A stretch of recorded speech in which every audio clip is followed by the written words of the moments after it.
Jemaat Tuhan, selamat malam. Saat lagi kita akan mulai menyembah Tuhan. Mari sama-sama kita siapkan hati kita dan saya ajak kita sama-sama tundukkan kepala untuk berdoa. Bapa yang maha baik, Bapa yang maha kasih, terpujilah namamu Tuhan. Terima kasih Tuhan buat hari ini Tuhan. Kau sudah menjaga kami sepanjang hari. Tiba saatnya kami Tuhan untuk memuliakan namamu Tuhan. Biarlah kami Tuhan boleh memuliakan Engkau dengan sungguh-sungguh Tuhan. Apa yang kami pujikan, apa yang kami sembah Tuhan boleh layak sampai ke hadirat-Mu Tuhan. Terima kasih Yesus, terima kasih Tuhan. Kami hendak memulai Tuhan hanya di dalam nama Yesus Kristus. Haleluya, amin.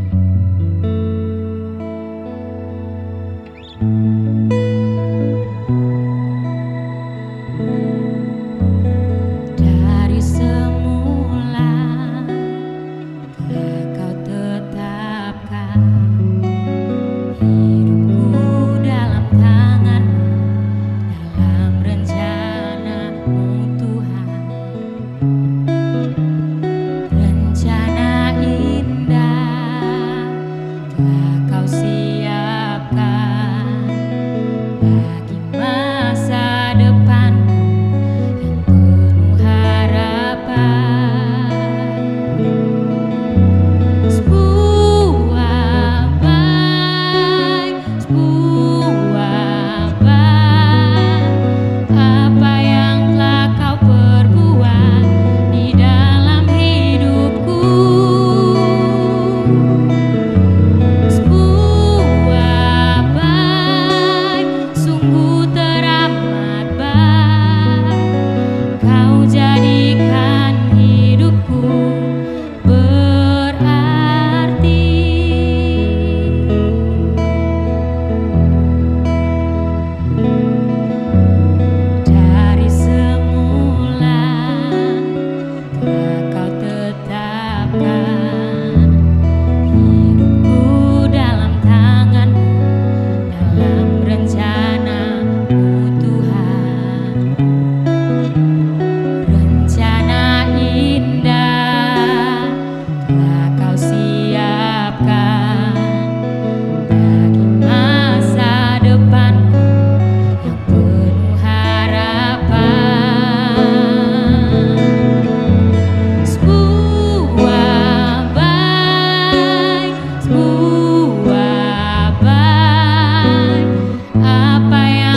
Shalom Bapak Ibu yang dikasih oleh Tuhan.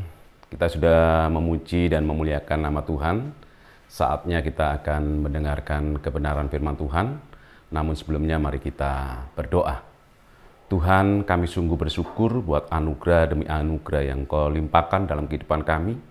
Sehingga pada hari ini ya Tuhan, kami diberikan kesempatan untuk mendengarkan kebenaran firman-Mu. Dan biarlah firman-Mu menjadi satu pewahyuan di dalam diri kami untuk kami bisa memahami dan mengerti akan kehendak Tuhan. Dan terlebih lagi kami boleh melakukan di dalam kehidupan kami sehari-hari. Pengurapan Allah turun atas kami, demikian juga pada yang menyampaikan maupun yang mendengarkannya. Terima kasih ya Tuhan, hanya di dalam nama Tuhan Yesus Kristus kami sudah berdoa dan mengucap syukur. Haleluya, amin. Bapak Ibu yang dikasih oleh Tuhan, firman Tuhan pada malam hari ini saya berikan tema karakter Yusuf si tukang kayu. Mari kita buka Alkitab kita di dalam Injil Matius pasal yang pertama ayat 18 sampai yang ke-25. Demikian bunyi firman Tuhan. Kelahiran Yesus Kristus. Kelahiran Yesus Kristus adalah seperti berikut. Pada waktu Maria ibunya bertunangan dengan Yusuf, ternyata ia mengandung dari Roh Kudus sebelum mereka hidup sebagai suami istri. Karena Yusuf suaminya seorang yang tulus hati dan tidak mau mencemarkan nama istrinya di muka umum, ia bermaksud menceraikannya dengan diam-diam. Tetapi ketika ia mempertimbangkan maksud itu, malaikat Tuhan nampak kepadanya dalam mimpi dan berkata, "Yusuf anak Daud, janganlah engkau takut mengambil Maria sebagai istrimu, sebab anak di dalam kandungannya adalah dari Roh Kudus. Ia akan melahirkan anak laki-laki dan engkau akan menamakan dia Yesus, karena dialah yang akan menyelamatkan umatnya dari dosa mereka." Hal itu terjadi supaya genaplah yang difirmankan Tuhan oleh Nabi. Sesungguhnya anak darah itu akan mengandung dan melahirkan seorang anak laki-laki, dan mereka akan menamakan dia Immanuel, yang berarti Allah menyertai kita. Sesudah bangun dari tidurnya, Yusuf berbuat seperti yang diperintahkan malaikat Tuhan itu kepadanya. Ia mengambil Maria sebagai istrinya, tetapi tidak bersetubuh dengan dia sampai ia melahirkan anaknya laki-laki, dan Yusuf menamakan dia Yesus. Bapak Ibu yang dikasih oleh Tuhan, kita perlu tahu bahwa pertunangan yang ada di Israel waktu itu berbeda dengan pertunangan yang kita kenal saat ini. Pertunangan di Israel itu bersifat final, memiliki komitmen yang lebih tinggi, lebih permanen dan lebih signifikan, sehingga berbeda dengan pertunangan pada zaman modern saat ini. Nah, saat Alkitab mengatakan bahwa Maria bertunangan dengan Yusuf, itu berarti bahwa keduanya telah berjanji di hadapan saksi-saksi untuk menikah. Walaupun mereka tidak tinggal dalam satu rumah, layaknya sepasang suami istri, namun setelah mereka bertunangan, mereka telah diperhitungkan sebagai suami istri. Bapak Ibu yang dikasih oleh Tuhan, Yusuf adalah salah satu contoh atau tokoh dalam Alkitab yang tidak boleh dilupakan dalam peristiwa Natal, yaitu kelahiran Tuhan Yesus. Yusuf bertunangan dengan Maria yang mengandung dari Roh Kudus sebelum mereka hidup sebagai suami istri. Nah, ketika Yusuf mengetahui bahwa Maria telah mengandung, maka Yusuf bermaksud untuk menceraikan Maria dengan diam-diam. Namun saat Yusuf mempertimbangkan maksud tersebut, malaikat Tuhan menampakkan diri dalam sebuah mimpi agar Yusuf tidak takut untuk mengambil Maria sebagai istri. Sebab anak dalam kandungannya itu dari Roh Kudus. Dan ia akan melahirkan anak laki-laki dan engkau akan menamakan dia Yesus. Karena dialah yang akan menyelamatkan umatnya dari dosa mereka. Dan sesudah itu Yusuf bangun dari tidurnya. Yusuf berbuat seperti yang diperintahkan oleh malaikat Tuhan kepadanya. Ia mengambil Maria sebagai istrinya. Bapak Ibu yang dikasih oleh Tuhan, dari perikop atau kisah ini kita bisa mendapatkan 3 hal karakter unggul yang dimiliki oleh Yusuf. Yang pertama adalah Yusuf memiliki karakter yang tulus, memiliki karakter yang benar. Dan itu kita bisa jumpai di ayat yang ke-19, yaitu Matius 1 ayat yang ke-19. Demikian bunyi firman Tuhan. Karena Yusuf suaminya seorang yang tulus hati dan tidak mau mencemarkan nama istrinya di muka umum. Ia bermaksud menceraikannya dengan diam-diam. Nah, dari sini kita bisa mengetahui bahwasanya Yusuf adalah pribadi yang memiliki karakter yang tulus, memiliki karakter yang benar. Nah, Bapak Ibu yang dikasihi oleh Tuhan, bagaimana perasaan Yusuf ketika mengetahui bahwa orang yang sangat dicintainya tiba-tiba mengatakan bahwa dirinya sedang mengandung? Marah, kecewa, atau hancur hati. Wajar jika Yusuf meresponnya demikian.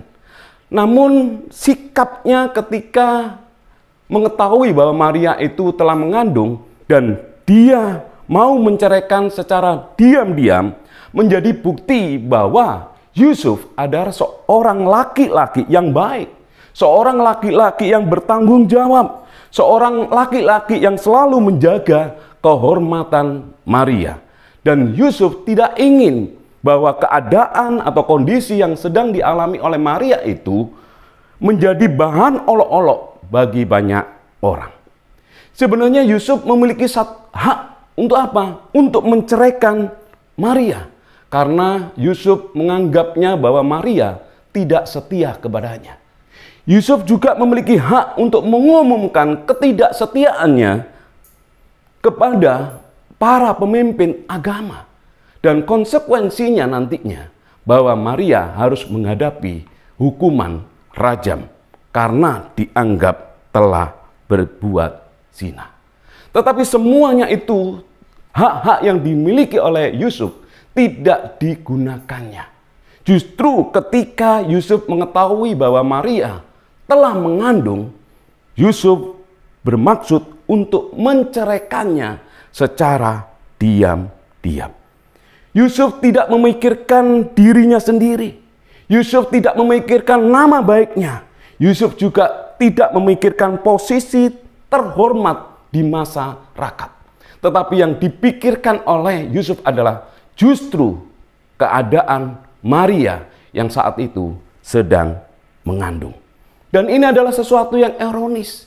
Yusuf mengalami sesuatu yang tidak menyenangkan, yang tidak mengenakan. Tetapi justru pandangannya, fokusnya bukan pada dirinya sendiri, tetapi justru kepada Maria yang saat itu sedang mengandung. Bapak Ibu yang dikasihi oleh Tuhan, bagaimana dengan kita? Berapa banyak dari kita pernah mengalami yang dikhianati oleh orang lain? Pernah dikecewakan oleh orang lain? Bagaimana kita bersikap? Kita harusnya menteladani dari kehidupan Yusuf. Yusuf tidak mempublikasikan keberadaan Maria yang sedang mengandung itu kepada orang lain. Seharusnya ketika kita ini dikhianati orang lain, ketika kita ini sedang dikecewakan orang lain, kita pun tidak harus mempublikasikan orang yang mengecewakan itu, orang yang mengkhianati itu kepada orang lain. Kita tidak perlu menceritakan keburukan orang tersebut kepada orang lain, sehingga orang lain tahu segala hal yang buruk orang yang telah mengecewakan kita. Meskipun kita punya hak untuk apa? Membalas. Kita mempunyai hak untuk kecewa. Kita juga mempunyai hak untuk marah. Dan mungkin aja kita punya hak untuk balas dendam. Tetapi satu hal, sebagai orang yang telah menerima kasih karunia Allah yang begitu besar dalam hidup kita, selayaknya kita harus mengasihi orang-orang yang telah mengkhianati kita, orang-orang yang telah mengecewakan kita dengan kasih yang murni. Dan kalau kita baca di dalam 1 Petrus pasal yang keempat, 1 Petrus pasal yang keempat ayat yang ke-8, dikatakan demikian. Tetapi yang terutama, kasihilah sungguh-sungguh seorang akan yang lain, sebab kasih menutupi banyak sekali dosa. Firman Tuhan di sini mengatakan dengan jelas Kasihlah sungguh-sungguh seorang akan yang lain. Kasih yang sungguh-sungguh, bukan kasih yang pura-pura. Kasih yang sungguh-sungguh, kasih yang tulus. Karena apa? Kasih itu menutupi banyak sekali dosa. Yaitu ketika kita itu mengasihi orang lain, seharusnya kita tidak mengingat-ingat kesalahan yang pernah diperbuat orang tersebut kepada kita. Meskipun apa yang dia perbuat itu menyakitkan. Apa yang dia perbuat itu adalah membuat diri kita merasa tidak enak. Mungkin merasa malu dan lain sebagainya. Namun firman Tuhan mengatakan kita justru harus mengasihi orang-orang demikian. Dengan tindakan kasih yang kita lakukan, itu berarti kita sedang menutupi banyak sekali dosa yang mereka perbuat. Bapak Ibu yang dikasihi oleh Tuhan, jangan izinkan yang namanya kepahitan. Jangan izinkan yang namanya kebencian, dendam, marah kepada orang lain yang pernah mengkhianati kita, yang pernah mengecewakan kita, itu terpendam di dalam kehidupan kita. Dan sebagai orang-orang yang telah menerima kasih anugerah Allah yang begitu besar, maka wajib bagi kita untuk mengasihi orang demikian, sehingga orang demikian itu bisa melihat kasih Tuhan yang begitu besar di dalam diri kita. Yang kedua, kita akan belajar apa karakter unggul yang dimiliki oleh Yusuf. Karakter unggul yang dimiliki oleh Yusuf adalah orang yang bijaksana. Mari kita akan baca di dalam ayat yang ke-20. Matius pasal pertama ayat yang ke-20. Dikatakan demikian. Tetapi ketika ia atau Yusuf mempertimbangkan maksud itu, malaikat Tuhan menampakkan kepadanya dalam mimpi dan berkata, Yusuf anak Daud, janganlah engkau takut mengambil Maria sebagai istrimu, sebab anak di dalam kandungannya adalah dari Roh Kudus. Bapak Ibu yang dikasihi oleh Tuhan, Yusuf itu bukan pribadi yang gegabah. Yusuf bukan pribadi yang sembrono di dalam kehidupannya saat memutuskan sesuatu. Tetapi Yusuf adalah orang yang selalu mempertimbangkan segala sesuatu ketika dia itu akan memutuskan.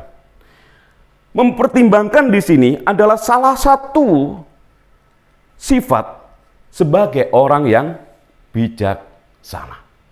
Yusuf tidak spontan untuk memutuskan apa yang harusnya dilakukan ketika dia mengetahui bahwa Maria itu mengandung. Dia tidak gegabah, dia tidak sembrono, dia tidak asal-asalan di dalam mengambil keputusan yang menyangkut masa depannya. Tetapi Alkitab mengatakan sebelum dia memutuskan apa yang terbaik, apa yang diputuskan itu, Alkitab mengatakan bahwa Yusuf mempertimbangkan maksud itu. Maksudnya mempertimbangkan apakah dia menceraikan Maria secara diam-diam atau tidak. Yusuf berhati-hati di dalam mengambil keputusan yang penting di dalam hidupnya. Yusuf menimbang dengan baik-baik apa baiknya dan apa buruknya, baik terhadap dirinya sendiri maupun yang terjadi dalam kehidupan Maria. Bapak Ibu yang dikasih oleh Tuhan, bagaimana dengan kehidupan kita sehari-hari? Setiap kali di dalam kehidupan kita, seringkali kita diperhadapkan yang namanya pengambilan keputusan. Apalagi sesuatu yang penting terjadi di dalam hidup kita, itu menuntut kita untuk kita mengambil keputusan. Kita harusnya menteladani seperti yang dilakukan oleh Yusuf. Bahwasanya apapun yang terjadi di dalam kehidupan kita, ketika kita dituntut untuk mengambil keputusan, maka penting sekali untuk kita mempertimbangkan segala sesuatu. Sebab dengan pertimbangan itu, kita diharapkan untuk bisa mendapatkan keputusan yang bijak, keputusan yang baik. Karena keputusan itu akan mempengaruhi hidup kita. Jadi penting sekali orang Kristen untuk senantiasa ketika dia sedang diberhadapkan di dalam pengambilan keputusan di dalam kehidupannya, maka penting sekali dia harus mempertimbangkan segala sesuatu. Karena salah satu ciri orang dikatakan bijaksana itu adalah dia mempertimbangkan sesuatu apa yang nantinya diputuskan di dalam hidupnya.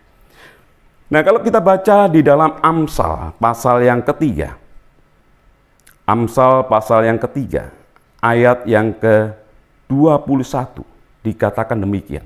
Ada satu nasihat, dikatakan demikian. Hai anakku, janganlah pertimbangan dan kebijaksanaan itu menjauh dari matamu, dan peliharalah itu. Di sini jelas sekali bahwasanya firman Tuhan menasihati kita untuk kita senantiasa jangan pertimbangan itu jauh dari mata kita.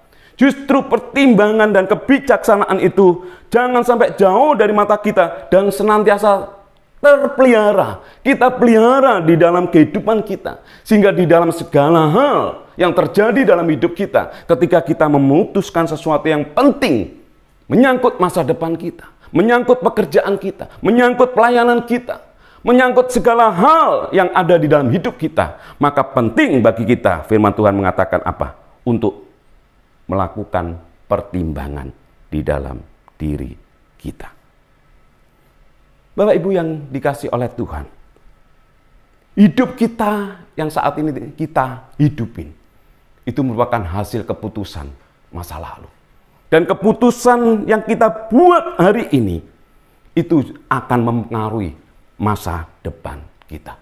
Nah, kalau kita tahu bahwasanya keputusan yang kita buat hari ini itu akan berdampak, berpengaruh terhadap masa depan kita, makanya kita sebagai orang yang bijaksana, penting sekali, sebagai orang yang mengenal firman Tuhan, sebagai orang yang mengasihi Tuhan, maka sangatlah perlu ketika dia memutuskan sesuatu, harus mempertimbangkan segala sesuatunya.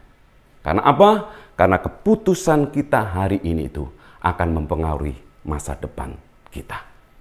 Yusuf adalah pribadi yang luar biasa. Ketika dia diperhadapkan suatu keputusan yang mungkin tidak mudah, justru dia mengambil waktu untuk mempertimbangkan segala sesuatu. Ini menunjukkan bahwa Yusuf adalah orang yang bijaksana. Karakter unggul yang dimiliki oleh Yusuf adalah dia pribadi yang bijaksana. Yang ketiga, apa yang bisa kita pelajari dari karakter unggul yang dimiliki oleh Yusuf?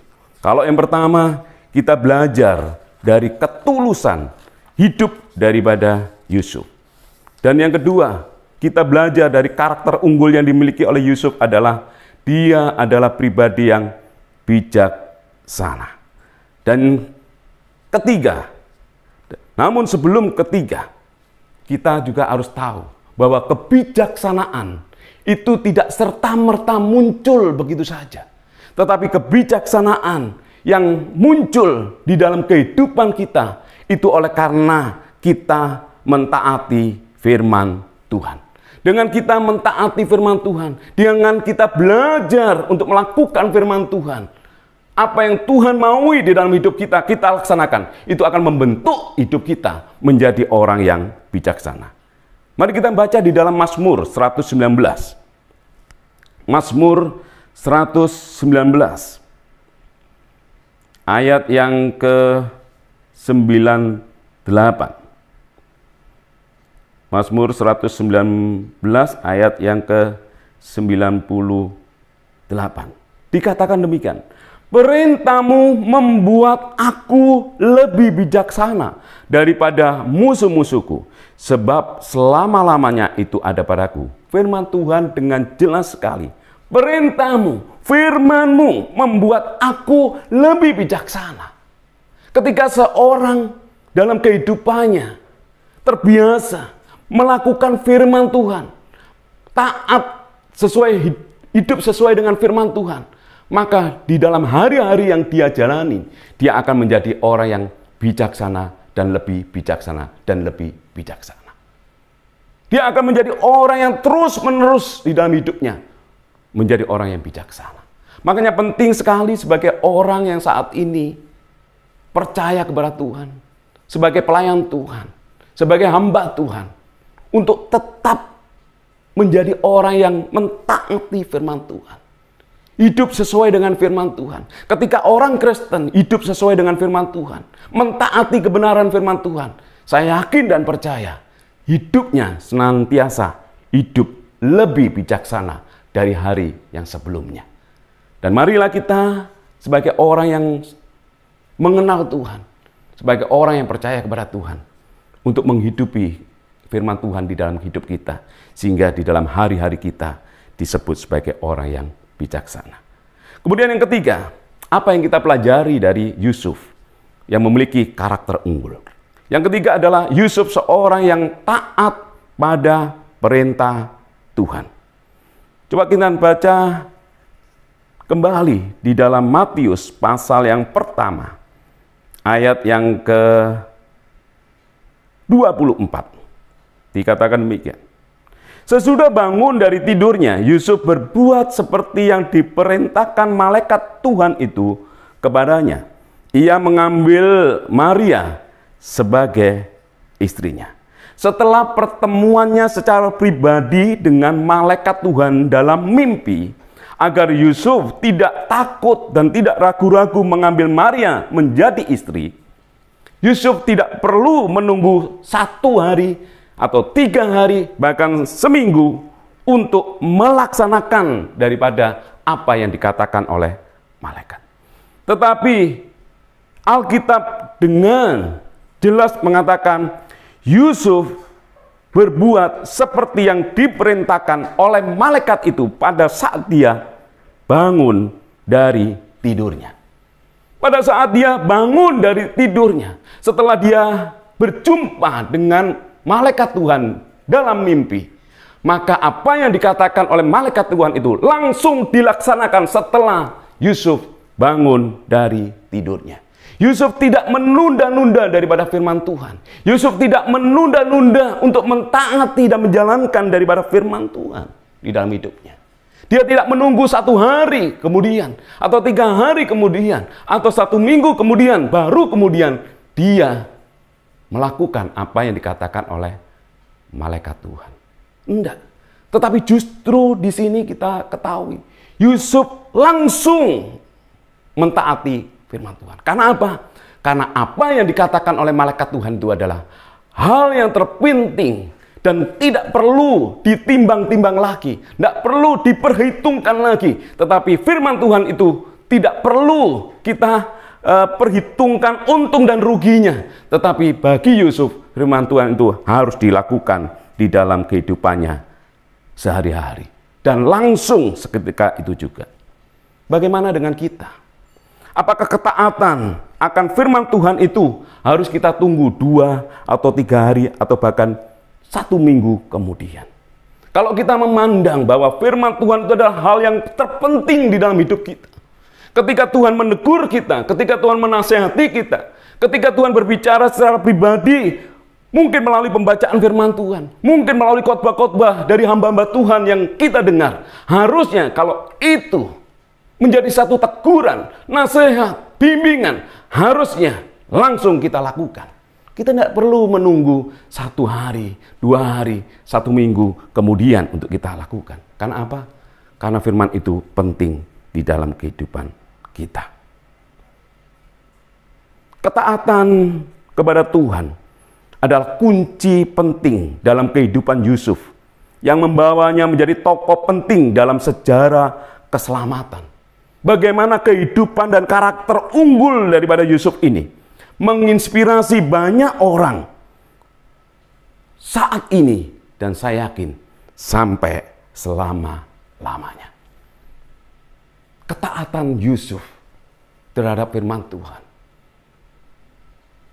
itu telah menginspirasi begitu banyak orang, bermiliar-miliar orang.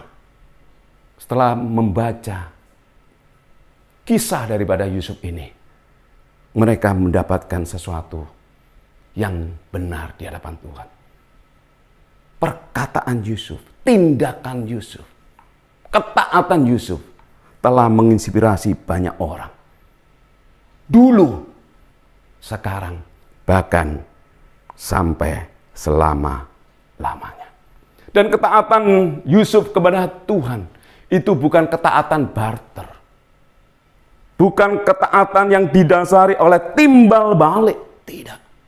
Tetapi ketaatan Yusuf kepada Tuhan, kepada Allah, itu oleh karena kasih. Bukan satu timbal balik. Tidak. Ketaatan tanpa syarat itu yang dilakukan oleh Yusuf. Meskipun ketika dia mengambil keputusan untuk mengambil Maria menjadi istrinya, Yusuf tidak meminta hak-haknya dari Allah. Fasilitas-fasilitas mewah. Tidak. Karena apa? Karena Yusuf taat kepada perintah Allah dengan didasarkan ketaatan tanpa syarat. Bagaimana dengan kita? Seharusnya ketaatan kita kepada firman Tuhan. Ketaatan kita kepada perintah Tuhan. Ketaatan kita kepada apa yang Tuhan sampaikan di dalam hidup kita. Harusnya ketaatan itu dibangun tanpa syarat. Seharusnya ketaatan yang kita lakukan, mengerjakan firman Tuhan itu adalah ketaatan yang didasarkan oleh kasih. Kasih itu adalah segala-galanya. Oleh karena kita mengasihi Tuhan, oleh karena kita mencintai Tuhan, oleh karena Tuhan telah memberikan hal yang spesial bagi kita. Seharusnya itu menjadi satu dasar bagi kita untuk kita taat kepada Tuhan. Dan ketaatan itu kita bangun dengan yang namanya kasih. Coba kita baca di dalam Yohanes 14. Yohanes 14 ayat yang ke-15. Yohanes 14 ayat yang ke-15. Demikian bunyi firman Tuhan. Jikalau kamu mengasihi aku, kamu akan menuruti segala perintahku. Ini adalah perkataan dari Tuhan Yesus. Jika kamu mengasihi aku, kamu akan menuruti segala perintahku. Dalam artian ketika kita menuruti perintah Tuhan, ketika kita mengikuti firman Tuhan, ketika kita tunduk pada firman Tuhan, ketika kita membangun ketaatan firman Tuhan, dasarnya oleh karena apa? Kita mengasihi Tuhan. Bukan oleh segala sesuatu yang nantinya kita terima. Bukan oleh karena kita akan mendapatkan sesuatu dari Tuhan. Bukan oleh karena nantinya bisnis kita maju. Bukan oleh karena pekerjaan kita semakin meningkat, gaji kita semakin besar. Tidak. Kita mengasihi Tuhan. Itu yang menjadi dasar kita mentaati firman Tuhan. Sebagai orang yang sudah mempercayai Tuhan, harusnya ketaatan itu dibangun dan didasari oleh sesuatu yang benar. Bukan apa yang kita terima, tetapi harusnya ketaatan itu dibangun dengan karena kita mengasihi Tuhan. Karena Tuhan lebih dulu telah mengasihi kita, memberikan hidupnya, memberikan nyawanya bagi kita. Dan itu adalah cukup bagi kita. Sehingga apapun yang saat ini menjadi perintah Tuhan, apapun yang ingin Tuhan kehendaki dalam hidup kita, apapun yang saat ini Tuhan maui dalam hidup kita, kita harus mentaatinya. Dan ketaatan itu harus dibangun dengan dasar yang benar, yaitu karena aku mengasihi Tuhan.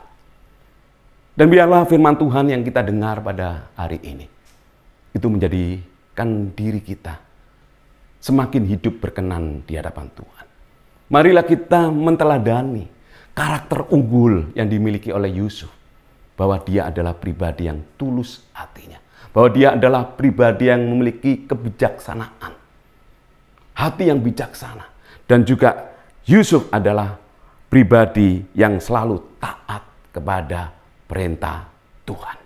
Jadikanlah ketaatan kita kepada perintah Tuhan, kepada firman Tuhan, yaitu didasari oleh karena aku mengasihi Tuhan.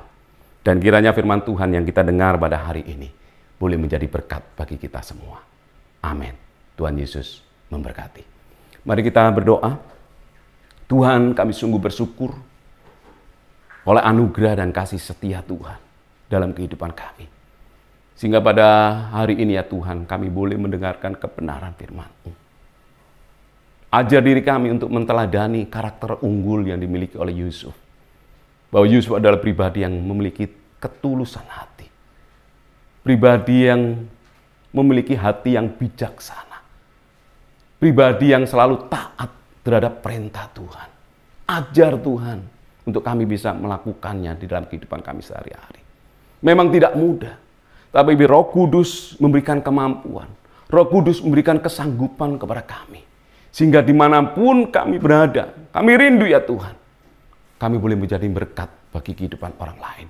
Sehingga orang lain bisa melihat Kristus yang hidup di dalam kehidupan kami.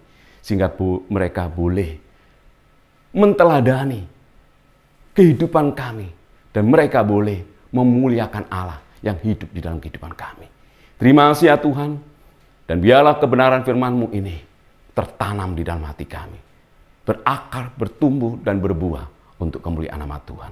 Terima kasih ya Tuhan untuk kebenaran firman-Mu yang boleh kami dengar pada hari ini. Hanya di dalam nama Tuhan Yesus Kristus kami sudah berdoa dan mengucap syukur. Haleluya. Amin.